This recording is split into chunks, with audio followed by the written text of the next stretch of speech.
दोस्तों एक बार फिर से हम आपके लिए JPSC civil service 2026 apply online form filling process की अपडेट लेके आ चुके हैं।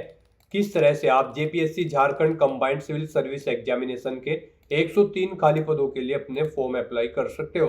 स्टेप बाय स्टेप कंप्लीट जानकारी आपको इस वीडियो में दी जाएगी। लास्ट डेट की अपडेट है, अंतिम मौका है, केवल एक ही दिन शेष रह गया है। आप जल्द से जल्द अपना फॉर्म अप्लाई कर ले, कहीं मौका हाथ से छूट न जाए। आप अंतिम समय का वेट न करें। आखिरी समय में कोई भी टेक्निकल प्रॉब्लम हो सकती है, तो आप आज ही से अभी से अपना फॉर्म अप्लाई कर ले। अंतिम समय में फॉर्म भरते समय अगर आपके सामने कोई भी टेक्निकल प्रॉब्लम आ रही है, तो उसका हल भी आपको इस वीडियो में मिल जाएगा। आखिरी समय में फॉर्म भरते समय आपको किस प्रकार से अपना फॉर्म रिजेक्ट होने से बचाना होगा, किन किन बातों को ध्यान में रखते हुए आपको अपना फॉर्म फाइनली सबमिट कर देना होगा। फॉर्म अप्लाई करते समय आप रजिस्ट्रेशन अपना किस प्रकार से करोगे, कैसे पर्सनल डिटेल फिल करोगे, क्वालिफिकेशन डिटेल आपको कैसे देनी होगी, कैसे लाइव फोटो कैप्चर करोगे, डॉक्यूमेंट सिग्नेचर फोटोग्राफ कैसे और कितने केबी में आपको अपलोड करने होंगे, फीस पेमेंट करते हुए रजिस्ट्रेशन से लेकर प्रिंट तक आपको किस प्रकार से अपना फॉर्म अप्लाई कर लेना होगा। पूरी जानकारी के लिए आपको ये वीडियो शुरू से लेकर एंड तक बिना स्किप किए हुए देखनी होगी। इस वीडियो को पूरा देखने पर ही आपके सभी सवाल और डाउट क्लियर होंगे। तो चलिए दोस्तों, बिना कोई वक्त गंवाए शुरू करते हैं JPSC Jharkhand civil service 2026 apply online की पूरी जानकारी। फॉर्म भरने से पहले आपको सबसे पहले हमारी वेबसाइट ind.sarkarinokri.in के इस पेज पर विजिट करना होगा, जिसका लिंक आपको नीचे description plus first comment box में मिल जाएगा। और हमारे इस पेज पर विजिट करके आप यहां से जेपीएससी झारखंड सिविल सर्विस का फॉर्म अप्लाई कर सकते हो। Jharkhand public service commission JPSC की ओर से Jharkhand combined civil service examination का नोटिफिकेशन रिलीज कर दिया गया था।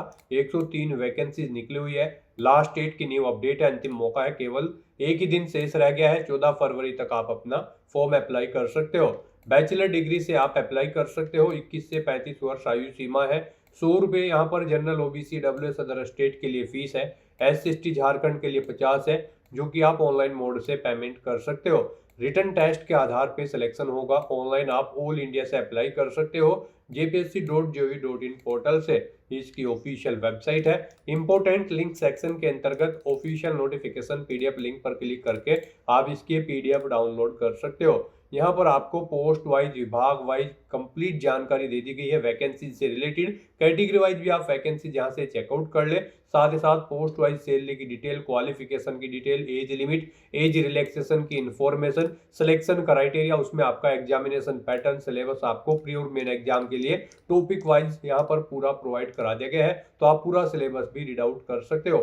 फॉर्म अप्लाई करने के लिए भी कुछ इंपॉर्टेंट गाइडलाइंस आपको यहाँ पर दे दी गई है।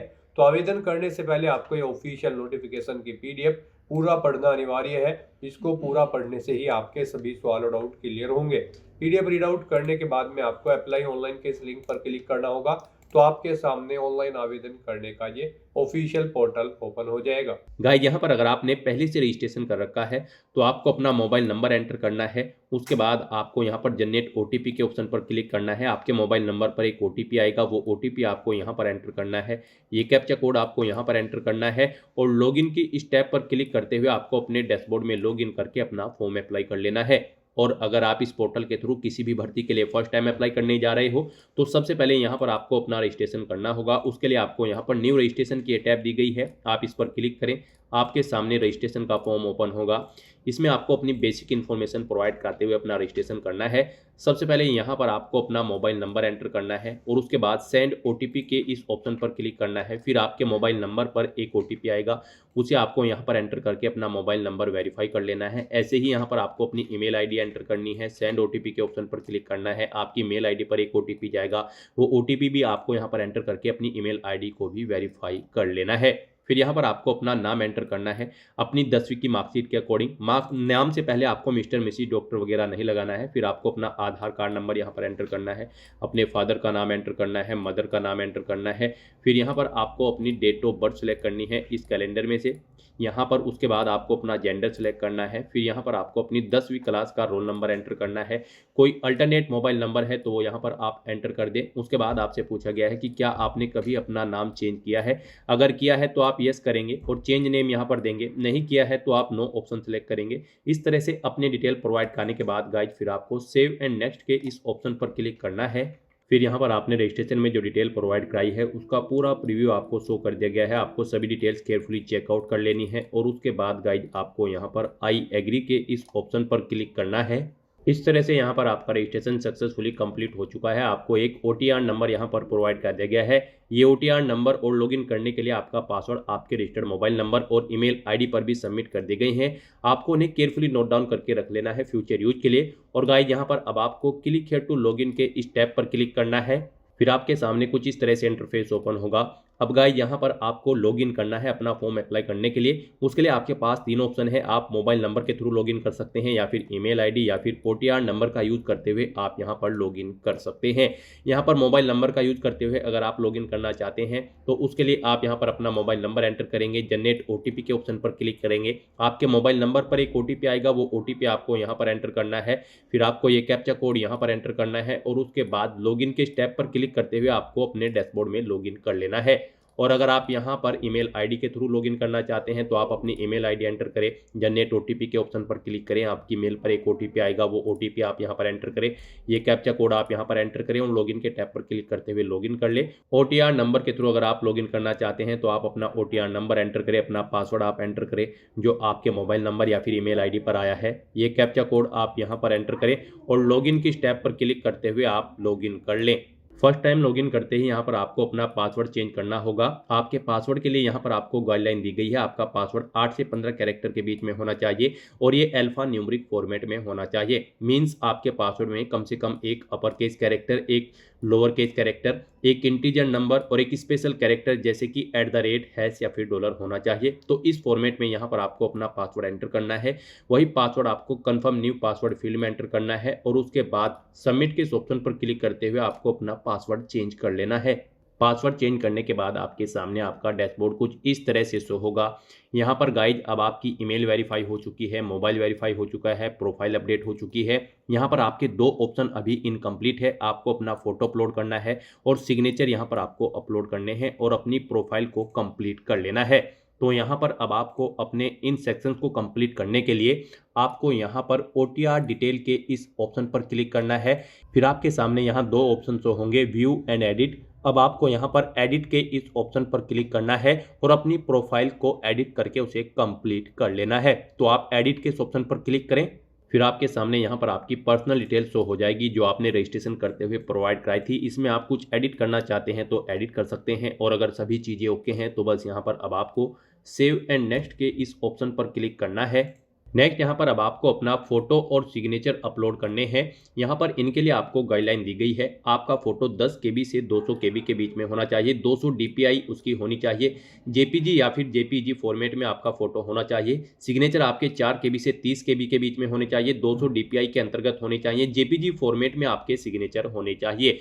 तो यहाँ पर अगर आपकी सिग्नेचर या फोटो की फाइल का साइज कम या ज़्यादा है तो आप गूगल पर जाएं, इमेज रिसाइजर टाइप करें, मल्टीपल ऑनलाइन वेबसाइट ओपन होंगी, उनमें वहाँ पर आप अपने फोटो या सिग्नेचर जिसका भी साइज सेट करना चाहते हैं दी गई गाइडलाइंस के अकॉर्डिंग उसे अपलोड करें और उसका साइज सेट करके अपनी चॉइस के अकॉर्डिंग वहाँ से डाउनलोड करके यहाँ पर अपलोड कर दें। अपना फोटो और सिग्नेचर अपलोड करने के लिए गाइड आपको अब यहाँ पर चूज फाइल के ऑप्शन पर क्लिक करना है। फाइल को सिलेक्ट कर लेना है और 1 बाय 1 करके अपना फोटो और सिग्नेचर यहाँ पर अपलोड कर देने हैं और उसके बाद फिर आपको सेव एंड नेक्स्ट के इस ऑप्शन पर क्लिक करना है।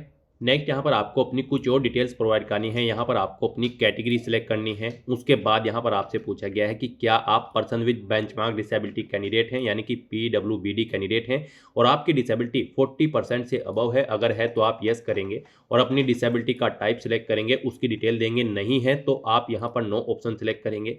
फिर आपसे पूछा गया कि क्या आपको स्क्राइब की जरूरत पड़ेगी एग्जाम टाइम पीरियड के दौरान। अगर पड़ेगी तो यस करेंगे, नहीं तो नो ऑप्शन सिलेक्ट करेंगे। EX सर्विसमैन हो तो यस करें, नहीं हो तो आप नो ऑप्शन सिलेक्ट करेंगे। प्रीमिटिव ट्राइब हो तो आप यस करेंगे, नहीं तो नो ऑप्शन सिलेक्ट करेंगे। उसके बाद यहाँ पर आपको अपनी नेशनैलिटी सिलेक्ट कर लेनी है। फिर आपको अपना मैरिटल स्टेटस यहाँ पर सिलेक्ट करना है। अपना डोमासाइल स्टेट यहाँ पर आपको सिलेक्ट करना है। आप झारखंड से हैं या फिर किसी अन्य स्टेट से हैं, आप अपने अकॉर्डिंग ऑप्शन सिलेक्ट करेंगे। फिर यहाँ पर आपको अपना कोरोस्पोंडेंस एड्रेस एंटर करना है। यहाँ पर आप अपना कोरोस्पोंडेंस एड्रेस एंटर करें। उसके बाद आपको अपना परमानेंट एड्रेस यहाँ पर एंटर करना है। और गाइज अगर आपका परमानेंट एड्रेस आपके कोरोस्पोंडेंस एड्रेस के अकॉर्डिंग सेम है तो आप सेम एज कोरोस्पोंडेंस एड्रेस में इस चेकबॉक्स को ओके कर दें। ऑटोमेटिकली आपका परमानेंट एड्रेस आपके कोरोस्पोंडेंस एड्रेस के अकॉर्डिंग फिल हो जाएगा। इस तरह से अपनी डिटेल प्रोवाइड करने के बाद फिर आपको यहाँ पर सेव एंड नेक्स्ट के इस ऑप्शन पर क्लिक करना है। नेक्स्ट यहाँ पर आपको अपनी एजुकेशनल क्वालिफिकेशन की डिटेल प्रोवाइड करनी है। गाइड यहाँ पर आपको सबसे पहले अपनी 10वीं क्लास की डिटेल प्रोवाइड करनी होगी।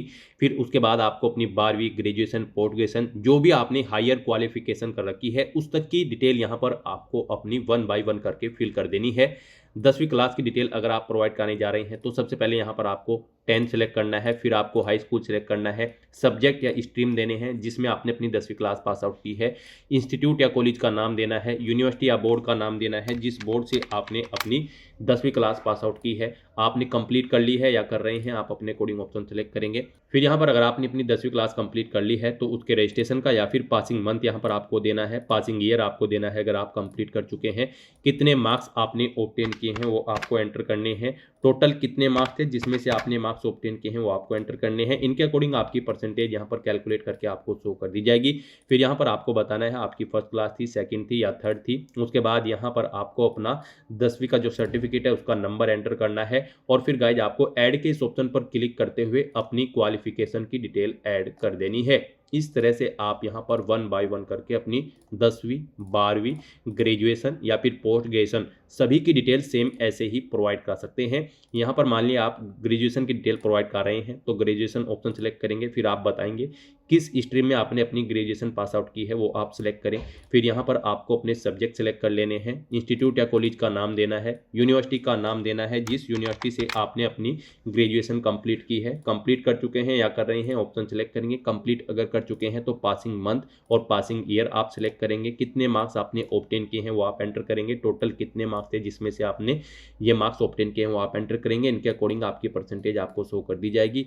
आप बताएंगे आपकी फर्स्ट क्लास थी, सेकंड या थर्ड, अपना सर्टिफिकेट नंबर देंगे और ऐड के ऑप्शन पर क्लिक करके अपनी ग्रेजुएशन की डिटेल भी सेम ऐसे ही ऐड कर देंगे। तो इस तरह से यहाँ पर आप अपनी 10वीं, 12वीं, ग्रेजुएशन, पोस्ट ग्रेजुएशन या फिर पीएचडी जो भी आपकी हायर क्वालिफिकेशन है उस तक की डिटेल 1 बाय 1 करके ऐड कर देंगे। इस तरह से यहाँ पर अपनी क्वालिफिकेशन की डिटेल ऐड करने के बाद फिर आपको सेव एंड नेक्स्ट के इस ऑप्शन पर क्लिक करना है।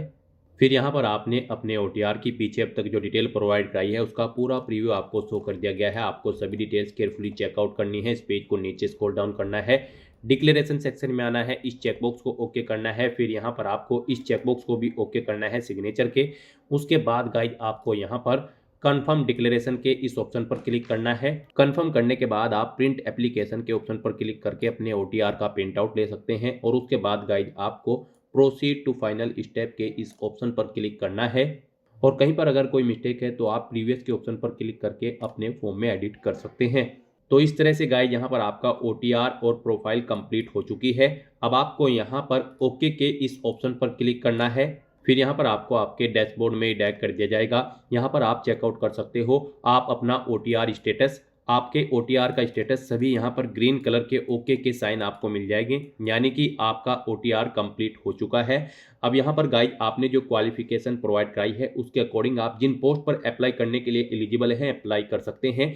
तो यहाँ पर अब आप Jharkhand public service commission civil service examination 2026 पर अप्लाई करने के लिए या किसी और भी भर्ती पर अप्लाई करने के लिए आप अप्लाई फॉर पोस्ट के इस ऑप्शन पर क्लिक करेंगे। उसके बाद आप अप्लाई फॉर पोस्ट के इस ऑप्शन पर क्लिक करेंगे। फिर आपके सामने कुछ इस तरह से इंटरफेस शो होगा। गाइज अब आपको यहाँ पर करंट में झारखंड पब्लिक सर्विस कमीशन के पोर्टल पर जितनी भी भर्तियां चल रही हैं उन सभी की लिस्ट देखने को मिल जाएगी। हम आपको यहाँ पर Jharkhand combined civil service exam 2026 के लिए अप्लाई करके दिखाने जा रहे हैं। तो यहाँ पर इस भर्ती में पार्टिसिपेट करने के लिए गाइज अब आपको क्लिक हियर टू अप्लाई के इस ऑप्शन पर क्लिक करना है। फिर आपके सामने कुछ जनरल इंस्ट्रक्शंस होंगे, आपको इन्हें केयरफुली रीड आउट कर लेना है। और उसके बाद गाइज आपको यहाँ पर यस आई एग्री के इस ऑप्शन पर क्लिक करना है। यहाँ पर Jharkhand combined civil service examination 2026 पर अप्लाई करने के लिए अब आपके सामने कुछ इस तरह से इंटरफेस शो होगा। यहाँ पर आपसे पूछा गया है कि क्या आप प्रेजेंट में एम्प्लॉय हैं झारखंड गवर्नमेंट के। अगर हैं तो आप यस करेंगे और उसकी डिटेल देंगे, जैसे कि डेजिग्नेशन या पोस्ट का नाम जिस पर आप कार्यरत है, डिपार्टमेंट का नाम, नेम और नेचर ऑफ पोस्ट देंगे, कब से कब तक आपने जॉब की है वो डेट आप सेलेक्ट करेंगे। और अगर आप जॉब नहीं कर रहे हैं झारखंड गवर्नमेंट में तो आप सिंपली नो ऑप्शन सेलेक्ट करेंगे, फिर आपको आगे की डिटेल नहीं देनी होगी। फिर आपसे पूछा गया है कि क्या आपको कभी यूपीएससी या किसी अन्य पब्लिक सर्विस कमीशन के एग्जाम में बैठने से रोका गया है या किसी एजेंसी के द्वारा, तो यहाँ पर रोका गया है तो यस करेंगे और उसकी डिटेल देंगे, नहीं तो नो ऑप्शन सेलेक्ट करेंगे। फिर यहाँ पर आपसे पूछा गया है कि क्या आप रिजर्वेशन चाहते हैं, अगर आप स्पोर्ट कोटा के अंतर्गत आते हैं, अगर चाहते हैं तो यस करें और फिर यहाँ पर अपने स्पोर्ट्स के बारे में डिटेल प्रोवाइड कराएं, नहीं चाहते हैं तो आप नो ऑप्शन सेलेक्ट करेंगे। फिर यहाँ पर आपसे पूछा गया कि क्या आपका कोई रिलेटिव यहाँ पर चेयरमैन है या फिर मेंबर है या फिर गैजेटेड या फिर नॉन गैजेटेड एम्प्लॉय है झारखंड पब्लिक सर्विस कमीशन में, अगर है तो यहाँ पर आपको उसकी डिटेल एंटर करनी होगी, नहीं है तो फिर आप इस कॉलम को ऐसे ही खाली छोड़ देंगे। इस तरह से अपनी डिटेल प्रोवाइड करने के बाद गाइज फिर आपको सेव एंड नेक्स्ट के इस ऑप्शन पर क्लिक करना है। फिर आपके सामने कुछ इस तरह से इंटरफेस ओपन होगा। गाइज यहाँ पर अब आपको अपना फीस पेमेंट करना है। आपको आपकी कैटेगरी के अकॉर्डिंग यहाँ पर एप्लीकेशन फीस का अमाउंट देखने को मिल जाएगा। अब आपको यहाँ पर अपना फीस पेमेंट करना है। उसके लिए गाइज अब आपको पे नाउ के इस ऑप्शन पर क्लिक करना है। नेक्स्ट आपके सामने फीस पेमेंट का इंटरफेस कुछ इस तरह से शो होगा। यहाँ पर आप debit card, credit card, UPI, CBDC या फिर नेट बैंकिंग के माध्यम से अपना फीस पेमेंट कर सकते हैं। यूपीआई यहाँ पर आपके लिए सबसे बेस्ट ऑप्शन रहेगा। आप यहाँ पर अपनी यूपीआई आईडी एंटर करके फीस पेमेंट कर सकते हैं या फिर आप क्यूआर कोड को स्कैन करते हुए अपने यूपीआई से फीस पेमेंट कर सकते हैं। आप जनरेट क्यूआर कोड के इस ऑप्शन पर क्लिक करें, फिर आपके सामने ये क्यूआर कोड शो होगा। आप इसे अपने यूपीआई से स्कैन करें और अपना फीस पेमेंट कर दें। सक्सेसफुली फीस पेमेंट करने के बाद वापस आपको आपके फॉर्म पर रिडायरेक्ट कर दिया जाएगा जहां से आप अपना फॉर्म फिल कर रहे थे और यहां पर आपको मैसेज शो कर दिया जाएगा आपका पेमेंट सक्सेसफुली कंप्लीट हो चुका है। अब गाइज आपको यहां पर नेक्स्ट के इस ऑप्शन पर क्लिक करना है। नेक्स्ट यहाँ पर आपको आपके एप्लीकेशन फॉर्म का पूरा प्रीव्यू शो कर दिया गया है। आपको सभी डिटेल्स केयरफुली चेकआउट करनी है। इस पेज को नीचे स्क्रॉल डाउन करना है, डिक्लेरेशन सेक्शन में आना है, इस चेकबॉक्स को ओके करना है। उसके बाद आपको यहाँ पर अपने सिग्नेचर वाले इस चेकबॉक्स को ओके करना है कि आपके सिग्नेचर आप कंफर्म करते हैं। और फिर गाइज आपको यहाँ पर कंफर्म डिक्लेरेशन के इस टैब पर क्लिक करना है। कंफर्म ऑप्शन पर क्लिक करने के बाद आपको पॉपअप पर ओके करना है। फिर यहाँ पर आपके सामने प्रिंट एप्लीकेशन का ऑप्शन शो होगा। आप इस ऑप्शन पर क्लिक करके अपने एप्लीकेशन फॉर्म का एक हार्ड कॉपी प्रिंट आउट ले सकते हैं फ्यूचर यूज के लिए, फ्यूचर रेफरेंस के लिए। और फिर गाइज आपको यहाँ पर प्रोसीड टू फाइनल स्टेप के इस ऑप्शन पर क्लिक करना है। इस तरह से यहाँ पर आपका एप्लीकेशन फॉर्म सक्सेसफुली सबमिट हो जाएगा। आपको यहाँ पर मैसेज शो कर दिया गया है कि सक्सेसफुली आपका फॉर्म सबमिट हो चुका है। गाइज अब आपको ओके करना है और आप यहाँ पर माई एप्लीकेशन के इस टैब पर क्लिक करके भी चेकआउट कर सकते हो कि आपका फॉर्म सक्सेसफुली सबमिट हो चुका है या फिर नहीं। तो दोस्तों ऐसे आप अपना Jharkhand public service commission combined civil service exam के लिए फॉर्म अप्लाई कर सकते हो बिना कोई मिस्टेक किए हुए। आज की इस वीडियो में बस इतना ही। आई होप ये वीडियो आपको पसंद आई होगी। अगर पसंद आई हो तो इसे लाइक और शेयर करें। चैनल पर नए हो तो इसे सब्सक्राइब कर लें। Thanks for watching.